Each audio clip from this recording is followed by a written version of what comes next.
Ini adalah salah satu film paling menarik di Korea. Xiaoyu yang berusia 7 tahun baru pertama kali melihat neneknya. Dia lari dengan jijik. Tidak hanya itu, dia dibesarkan di kota. Tidak suka semuanya di sini. Karena nenek juga tuli. Rumah yang ditinggalinya juga bobrok.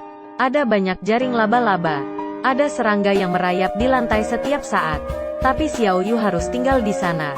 Karena ibunya bangkrut. Untuk mencari pekerjaan, hanya bisa menitipkannya pada nenek. Ibu tidak bisa memberikan apa-apa. Hanya bisa memberikan nutrisi. Beritahu Xiaoyu untuk patuh. Terburu-buru. Nenek itu berumur 80 tahun. Sangat serius. Dia ingin menuntun anak itu. Tapi anak itu marah. Nenek tahu Xiaoyu kesal. Dia menarik tangannya dan menggambar lingkaran di dadanya. Minta maaf pada Xiaoyu. Kemudian dia berjalan pulang ke rumah. Saat makan, anak itu makan di meja tua. Makan daging kaleng yang saya bawa dari kota. Nenek memberi kimchi. Tapi dia tidak menghargainya. Berikan kembali kepada nenek sayur dan nasinya. Anak itu enggan berbicara dengan nenek. Hanya bermain setiap hari. Membawa sepatu skatenya. Nenek tahu Xiaoyu tidak suka dengan dirinya. Dan coba untuk tidak memberitahunya. Tapi matanya tidak pernah meninggalkan cucunya. Dalam hati juga berharap cucunya mau berbicara dengannya. Malam itu, nenek sedang menjahit baju. Karena penglihatan buruk, ia meminta Xiaoyu untuk membantunya. Menarik sangat panjang. Kemudian nenek menjahit lebih lama. Dan dia kembali bermain game. Tapi saat dia bersenang-senang, permainannya habis baterai. Jadi dia meminta nenek untuk membeli baterai. Nenek berkata tidak ada. Xiaoyu tidak percaya dan mengobrak-abrik rumah. Tapi ia tidak menemukannya. Dia menendang barang nenek. Menyembunyikan sepatu nenek dengan marah. Nenek tanpa sepatu berjalan. Ambilkan dia air untuk memasak. Bahkan saat nenek sedang tidur siang, diam-diam mengambil jepit rambut nenek. Ingin mengambil baterainya. Dan bos memberitahunya, bukan baterai ini. Ini tidak bisa. Xiaoyu pulang dengan frustasi. Siapa tahu dia tersesat di jalan. Untungnya ada seorang kakek yang baik. Mengantarnya pulang ke rumah. Di rumah, nenek tidak memarahinya sama sekali. Bertanya apa yang mau dia makan. Xiaoyu mengeluarkan brosur KFC dan memberitahu nenek. Dia ingin makan itu. Nenek mengira Xiaoyu ingin makan ayam. Jadi dia mengambilnya. Tanaman obat yang disimpan di gunung habis. Saat dia pulang hujan lebat. Nenek berjalan susah payah melewati pegunungan. Membawa pulang seekor ayam. Setelah pulang ke rumah, dia memasak untuk Xiaoyu. Tapi itu bukan ayam goreng yang ia mau. Menangis dan melempar mangkuk nasi. Berbalik dan marah. Nenek mengambil butiran nasi yang jatuh. Dan memakannya. Xiaoyu bangun keesokan harinya. Tapi nenek belum bangun. Melihat badan nenek yang gemetar. Xiaoyu tahu neneknya sakit. Ambil selimut dan memberikan untuk neneknya. Saat ini Xiaoyu mengerti. Karena ia mengambil jepit neneknya. Neneknya hanya bisa menggunakan sendok untuk rambutnya. Xiaoyu sangat sedih.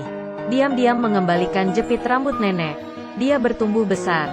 Nenek melihat sepatu Xiaoyu sudah tidak cukup. Membawanya ke tempat belanja. Ingin membelikan sepasang sepatu untuknya. Saat ini, Xiaoyu melihat seorang anak perempuan. Segera menjatuhkan bawaan nenek. Mendekati Xiaomei. Tapi anak perempuan itu tidak peduli. Nenek duduk di jalan menjual buah. Tapi karena nenek tidak bisa bicara sangat susah untuk menjual. Xiaoyu melihatnya. Tapi ia malu untuk membantu nenek. Hasilnya, nenek membelikan sepatu untuk Xiaoyu. Membawanya membeli sepatu baru. Dan membawanya pergi makan mie. Tapi hanya memesan satu mangkuk. Minum air deh. Engan tenang. Melihat yang didapat dengan susah payah. Menghabiskan untuk dirinya sendiri. Hati Xiaoyu menjadi iba. Begitu juga saat melewati toko. Dia ingin sekali membeli baterai untuk permainannya. Tapi dia tidak berani meminta. Saat pulang, nenek bertanya dia ingin makan apa. Dia menunjuk ke samping. Ada seorang anak yang sedang makan coklat. Jadi nenek mengambil bungkusnya. Membelikannya untuk Xiaoyu. Nenek ingin membeli 2. Tapi nenek penjual toko memberinya 4 buah. Tidak mau nenek membayar. Ternyata mereka berdua teman lama. Nenek tidak peduli. Nenek memberikan obatnya untuknya. Sebelum pergi, nenek berkata, "Kakiku tidak sehat, tidak dapat mengantarmu. Apa kamu mau datang melihatku? Saat ini, masih mau melihat untuk terakhir kalinya. Orang tua takut akan perpisahan. Karena mungkin itu perpisahan. Kembali ke dalam bus, Xiao Yu mengambil bungkusan. Dia duduk bersama anak lain karena malu. Terpisah dari neneknya pulang ke rumah. Nenek memberikan bungkusannya dari jendela. Dan didorong oleh Xiao Yu. Mobil pergi dengan cepat. Nenek berdiri sendiri di tempat itu. Membawa paket berat. Saat turun dari mobil, menunggu nenek di pemberhentian bus. Tapi menunggu lama, nenek belum muncul. Kemudian melihat neneknya berjalan. Ternyata tidak naik bus. Dia pulang dengan berjalan kaki. Xiao Yu khawatir dan bertanya, mengapa dia begitu lama? Nenek menggerakkan tangannya, meminta maaf kepada anak itu. Saat di jalan pulang, melihat nenek berjalan pelan di belakang, Xiao Yu kemudian mengeluarkan coklat, memasukkannya ke tas nenek. Ada senyum hangat di bibirnya. Keesokan harinya, Xiao Mei datang ke rumah Xiao Yu untuk bermain. Membuatnya gembira. Dia membawa keluar semua mainannya, bersiap untuk kedatangan Xiao Mei. Sebelum pergi, dia bercermin melihat wajahnya. Tapi ia tidak puas. Kemudian nenek membantunya menggunting rambut. Tapi Xiao Yu tertidur. Ketika ia bangun, ia melihat cermin. Mengapa seperti ini? Terlihat tidak bagus. Potong sedikit. Bukankah saya bilang sedikit? Hanya sedikit. Seperti ini mana bisa bertemu Xiao Mei? Tidak ada cara. Xiao Yu ingin menutupi kepalanya dan berangkat ke rumah Xiao Mei. Dia melihat kotak jelek. Tidak boleh Xiao Mei melihatnya. Dia memasukkan ke celananya. Setelah beberapa lama, Xiao Yu pulang, membawa sebuah boneka cantik. Itu adalah hadiah dari Xiao Mei. Dia sangat bahagia dan bermain papan luncur di lereng bukit yang curam.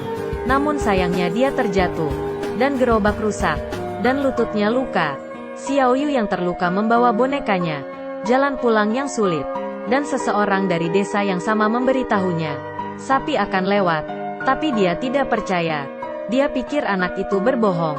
Dan ternyata benar ada sapi gila. Karena kakinya sakit dia tidak bisa berlari. Dan temannya membantunya mengusir sapi gila itu.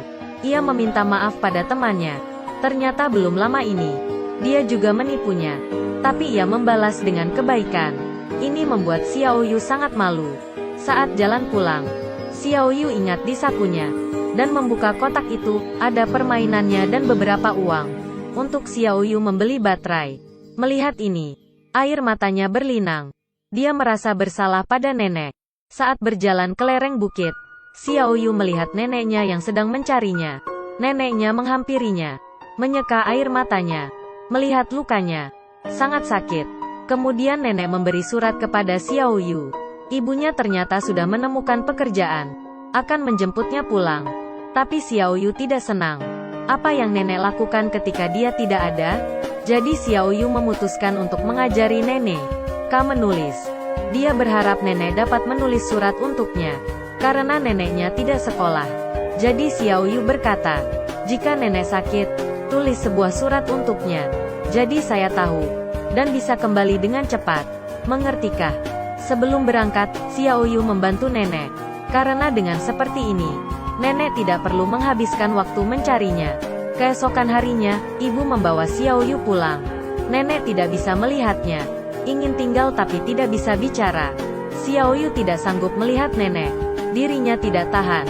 Akhirnya mobil maju. Xiao Yu berlari ke belakang mobil. Angkat tangan dan menggambar lingkaran di dadanya. Minta maaf pada nenek. Tidak bisa menemaninya dengan baik. Demikian juga dengan cinta nenek. Kemudian mobil melaju jauh. Hanya menyisakan bayangannya. Ingin berbalik tapi tidak dapat. Di tengah kehidupan kita, akan ada kata sudah terlambat. Membuat orang menyesal ketika mengingatnya. Jadi jangan menunggu saat itu. Mereka yang mencintai kita tanpa syarat, satu waktu akan pergi. Akan merindukan kebaikan mereka. Lebih banyak perhatian saat mereka masih hidup. Lebih penting dari apapun. Film ini didedikasikan untuk seluruh nenek di dunia. Berharap mereka semua bahagia dan sehat. Baiklah, film ini selesai di sini. Jika Anda suka dengan cerita ini, ingatlah untuk mengikuti saya.